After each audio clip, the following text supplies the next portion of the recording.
இந்த ஜெனரேஷனுக்கு ஒரு 4 லெட்டர் வேர்ட் அது கேட்டாவே அவங்களுக்கு மிகவும் அருவருப்பா இருக்கும்.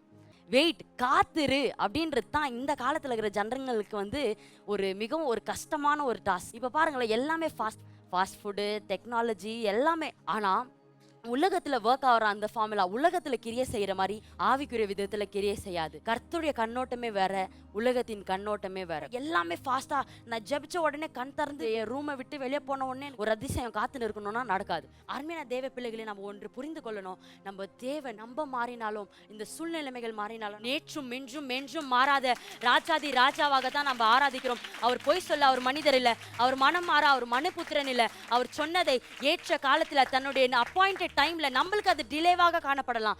ஆனால் கர்த்தருடைய கிளாக்ல எதுவுமே லேட்டாகவும் இல்லை, எதுவுமே சீக்கிரமா இல்லை. எல்லாமே அப்பாயிண்டட் டைம்ல அதன் காலத்துல நேர்த்தியும் கிரமமாக செய்கிற தேவன்.